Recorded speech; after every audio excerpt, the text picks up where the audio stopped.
Hey there, friends. Pastor Jason. Glad you could join me for daily devotionals. Today we're in some emotionally difficult reading today. We're in Genesis 34 and 35. Um, just a fair warning about the treatment of Dinah, Leah's daughter, born to Jacob today, and the retaliation of the brothers. Let's get to it. Chapter 34, verse 1. Dinah, Leah's daughter, whom she bore to Jacob, went out to see some of the young women of the area. When Shechem, son of Hamor the Hivite, a prince of the region, saw her, he took her and raped her. He became infatuated with Dinah, daughter of Jacob. He loved the young girl and spoke tenderly to her. "Get me this girl as a wife," he told his father Hamor. Jacob heard that Shechem had defiled his daughter Dinah, but since his sons were with his livestock in the field, he remained silent until they returned. Meanwhile, Shechem's father Hamor came to speak with Jacob. Jacob's sons returned from the field when they heard about the incident and were deeply grieved and angry, for Shechem had committed an outrage against Israel by raping Jacob's daughter, and such a thing should not be done. Hamor said to Jacob's sons, "My son Shechem is strongly attracted to your daughter. Please give her to him as a wife. Intermarry with us, give us your daughters to us, and take our daughters for yourselves. Live with us, the land is before you. Settle here, move about, and acquire property in it." Then Shechem said to Dinah's father and brothers, "Grant me this favor, and I'll give you whatever you say. Demand of me a high compensation and gift. I will give you whatever you ask me. Just give the girl to be my wife." But Jacob's sons answered Shechem and his father Hamor deceitfully, because they had defiled their sister Dinah. "We cannot do this thing," they said to them. "Giving our sister to an uncircumcised man is a disgrace to us. We will agree with you only on this condition: if all your males are circumcised as we are, then we will give you our daughters. Take your daughters for ourselves, live with you, and become one people. But if you will not listen to us and be circumcised, then we will take our daughter and go." Their words seemed good to Hamor and Shechem. The young man did not delay doing this because he was delighted with Jacob's daughter. Now he was the most important in all his father's house. So Hamor and his son Shechem went to the gate of their city and spoke to the men there. "These men are peaceful toward us," they said. "Let them live in our land and move about in it.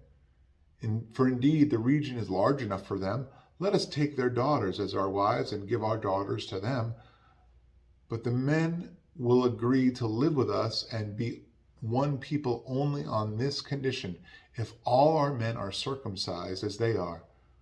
Won't their livestock, their possessions, and all their animals become ours? Only let us agree with them, and they will live with us." All the able-bodied men listened to Hamor and his son Shechem, and all the able-bodied men were circumcised.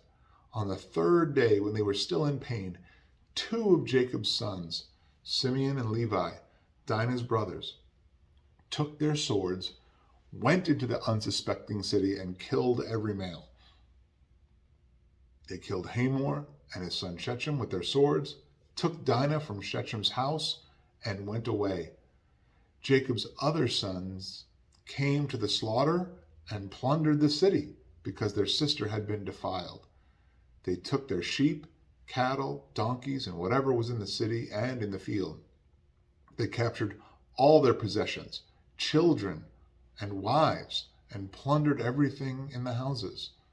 Then Jacob said to Simeon and Levi, "You've brought trouble on me, making me odious in the inhabitants of the land, the Canaanites and the Perizzites. We are few in number. If they unite against me and attack me, I and my household will be destroyed." But they answered, "Should he have treated our sister like a prostitute?" Chapter 35. God said to Jacob, "Get up, go to Bethel and settle there. build an altar there to the God who appeared to you when you fled from your brother Esau." So Jacob said to his family and all who were with him, "Get rid of the foreign gods that are among you. Purify yourselves and change your clothes. We must get up and go to Bethel. I will build an altar there to the God who answered me in my day of distress. He has been with me everywhere I have gone." Then they gave Jacob all their foreign gods, all their earrings, and Jacob hid them under the oak near Shechem. When they set out, a terror from God came over the cities around them, and they did not pursue Jacob's sons. So Jacob and all who were with him came to Luz, that is, Bethel, in the land of Canaan. Jacob built an altar there and called the place God of Bethel, because it was there that God had revealed himself to him when he was fleeing his brother. Deborah, the one who had nursed and raised Rebekah, died and was buried under the oak south of Bethel. So Jacob named it Oak of Weeping. God appeared to Jacob again after he had returned from Padan Aram, and he blessed him.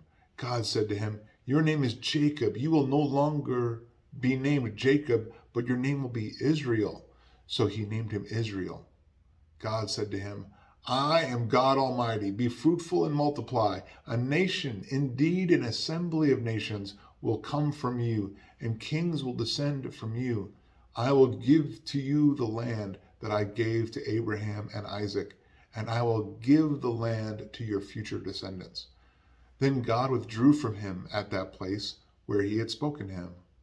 Jacob set up a marker at the place where he had spoken to him, a stone marker. He poured a drink offering on it and anointed it with oil. Jacob named the place where God had spoken with him Bethel. They set out from Bethel. When they were still some distance from Ephrath, Rachel began to give birth, and her labor was difficult. During her difficult labor, the midwife said to her, "Don't be afraid. You have another son." With her last breath, for she was dying, she named him Ben-Oni, but his father called him Benjamin. So Rachel died and was buried on the way to Ephrath, that is, Bethlehem. Jacob set up a marker on her grave. It is the marker at Rachel's grave to this day. Israel set out again and pitched his tent beyond the Tower of Eder. While Israel was living in that region, Reuben, remember as his firstborn, Reuben went in and slept with his father's concubine Bilhah, and Israel heard about it. Jacob had 12 sons. Leah's sons were Reuben, Jacob's firstborn, Simeon, Levi, Judah, Issachar, and Zebulun. Rachel's sons were Joseph and Benjamin. The sons of Rachel's slave Bilhah were Dan and Naphtali, and the sons of Leah's slave Zilpah were Gad and Asher. These are the sons of Jacob who were born to him in Padan Aram. Jacob came to his father Isaac at Mamre and Kiriath Arba, that is Hebron, where Abraham and Isaac had stayed. Isaac lived 180 years. He took his last breath and died, and was gathered to his people, old and full of days. His sons Esau and Jacob buried him. Okay, an emotionally difficult few chapters to read about, okay? The treatment of Dinah, like her mistreatment, the raping of Dinah, and the retaliation of the brothers. Clearly,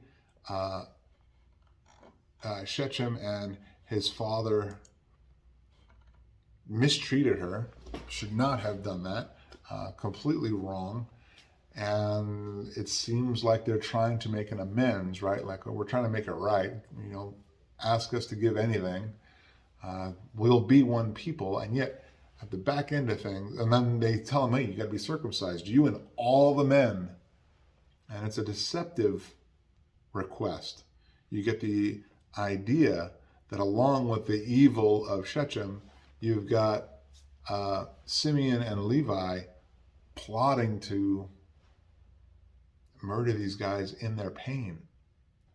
And not only that, when Shechem and his father Hamor, the Hivites, they agree to this, and they go and Shechem does it right away. He's really infatuated with Dinah. Then they go to the men at the gate and try to convince the rest of the guys in the town, like, this is something we need to do. And, if we do it, well, their stuff will become our stuff. It'll be okay. So there's that selfishness in there. So unrighteousness from Shechem and Hamor trying to then cover it up or make amends for it.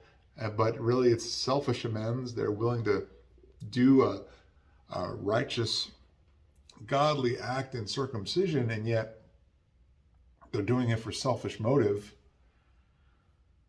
And then you have the murder of all the men in the town, right? The sin of one man bearing itself out on the entire town, innocent men. And then it isn't just Simeon and Levi. You get the other brothers who become accomplices in the murder, and they plunder the city of all their wealth and their cattle and their children and wives. And essentially, Jacob's like, what are you guys doing? You've brought shame on us. And now, if the Canaanites and the Perizzites get together, they're going to kill us off. And watch what did Simeon and Levi have to say to kind of excuse their murderous intent? They say, well, should they have treated our sister like a prostitute? Like, aren't we justified in doing this? I mean, really, if it was to save their sister rather, they could have done that while the men were in pain and just walked off and left. But instead, they were out for their own retribution instead of the Lord's. So the Lord tells them, okay, go, get out of here. And God renews his blessing to Jacob, right? Going to call him Israel from now on. And that blessing is going to pass on. And they leave, and we have the birth of the 12th son in Benjamin. And then we have that awkward thing about Reuben, and Reuben sleeping with his father's concubine, right? And it says, notice there's not much said about it here. Israel heard about it. Jacob heard about it.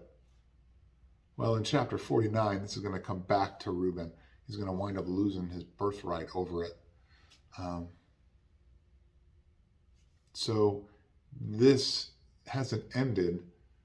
It just isn't going to be dealt with at this point. And then they go and they bury Isaac. What do we take away from this? What do we take away in our own walk? When I would say to you, when we are sinned against, it does not give us permission to sin back.